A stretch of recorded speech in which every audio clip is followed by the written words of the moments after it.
Good morning. Lisa Nickel and Julie Hogston here. Yep, back at you again. That's right.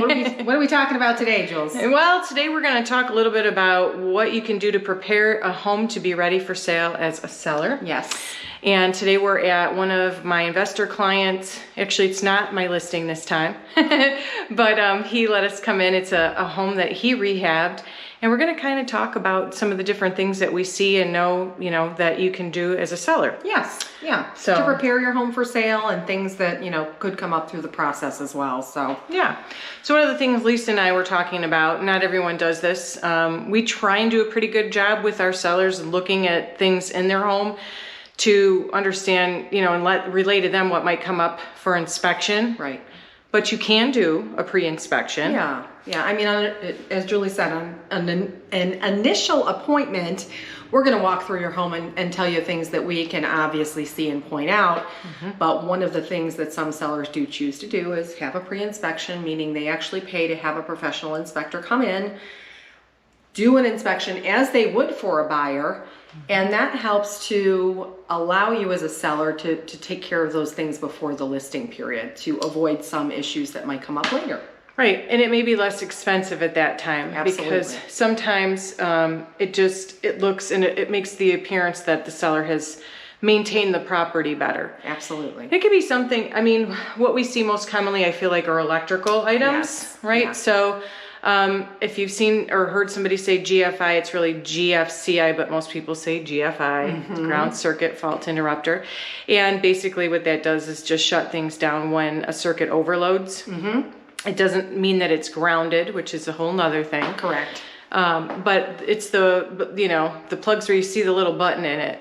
And it needs to be anywhere where there's any kind of a water source. Correct. So laundry rooms, bathrooms, they'll even call for them in the garage if there's a water source in the garage. Yep, outside too, outside outlets, kitchen.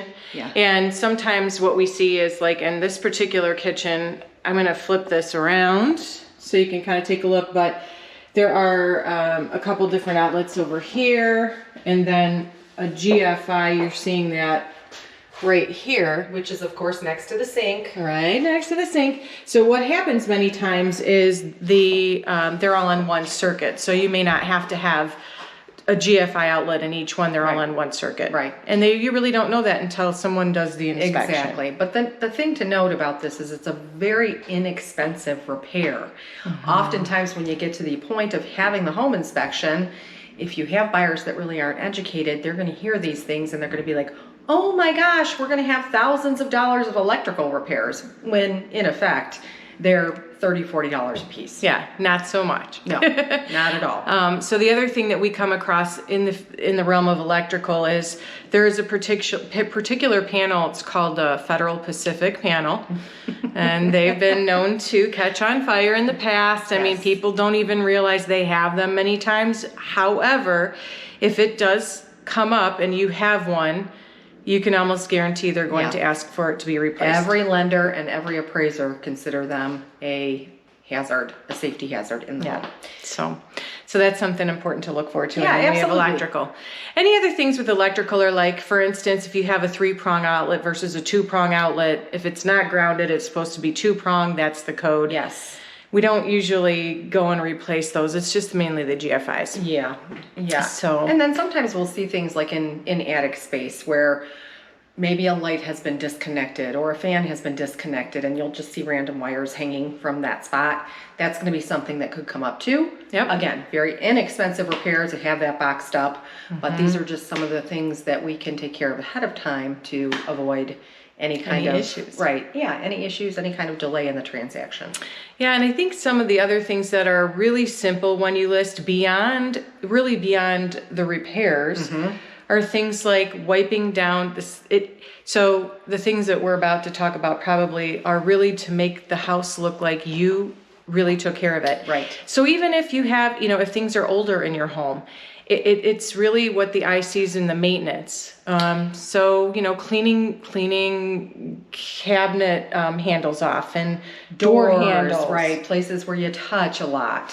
I mean, Just those that's simple little things. that's easy. Yeah, that's easy. And it could be stuff, when we live in a house, we walk around our house, we don't notice the little things like that. So I think a deep cleaning is so important just because regardless of whether there are things in your house that are older, maybe you have kitchens and baths that need updated, it makes such a difference when you walk into a home and it's clean. Yeah. And you can tell that it's been cared for and loved. Yeah. It makes all the difference in the world. Yeah, and we've got some, with our listing packets, things that'll, like the reminders of, mirrors and windows and baseboards and things like that you maybe don't always think of. Exactly. We've got recommendations for cleaning people if that's something that you desire and we can suggest. Carpet cleaning, I think, is such an important thing. That's another one, yeah. A very inexpensive thing that you can do before listing that adds tremendous value, because again, if something is clean and it appears in good condition, makes such a difference.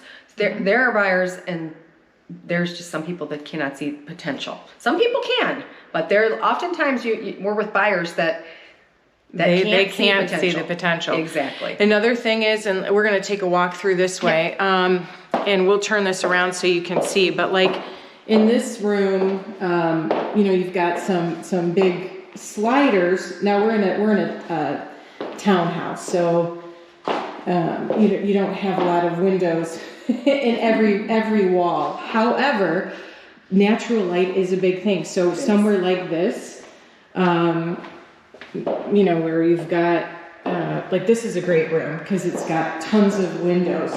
But some of these spaces, obviously, right now you're looking out at our cars, but usually. It's green space out there. If you can keep curtains off the windows, or at least keep your blinds open. Keep the blinds open. Let air, let the natural light in. And that's a huge help. It makes people feel like they're not boxed in. Yes, especially in small spaces. If there's painting that needs to be done, really, it's obviously try to be neutral, lighter colors, make the space feel big. When we're listing a property, typically people, they occupy about 70% of the space in a home. When we list, we tell them to occupy 30%. That really just means clearing out, getting things off the floor, off the tops of countertops and dressers to create a bigger feeling space. Absolutely. If you're a knick-knack person, maybe you only want half your knickknacks out instead of all of them. Yeah, and plus it helps you to clear out for moving too. So exactly. It's not without its merits. No. So one thing I wanted to touch on here, a lot of times people will ask me about flooring. If it's a home that was redone in the 80s and you've got flooring that is different in every room right now, and probably for the past 10 years and the foreseeable future, it is very appealing to have a consistent floor throughout the home, at least on the first floor. Just that's something else that makes the space feel bigger. It makes everything feel a bit more put together. Yeah, agreed. I think all in all, and as far as the outside goes, there is something to curb appeal, of course, and it can be very simple. Yep. But, obviously having the lawn mowed and edged is big. Yes. And just if you have things that are in the front, trim them. If you don't have a lot of landscaping, you can put simple potted plants out. If it's the winter time, it's not going to matter so much, obviously. But, keep it simple. That's Absolutely. It, really. Keep it simple. There's a lot of little things that you can do that make a huge difference in the way that someone will feel when they enter your home. And half of buying a house is how you feel. It is. It's most of it, I think. It is. Yeah, you walk into somewhere and people know right away if they feel good in the space and they like it.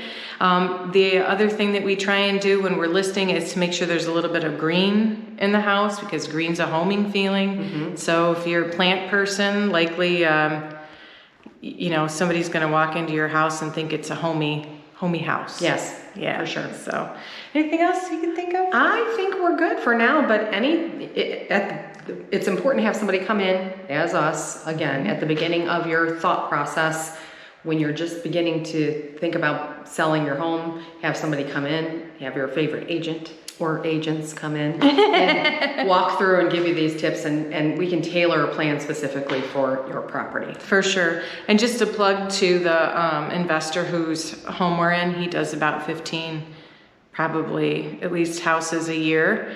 So if you're interested, it's pretty nice in here. It is very nice. Came out really, really well. So you can customize some of the things. So if you ever need that too, let us know. All right, you guys have a good day. Take care. Talk to you soon. Bye.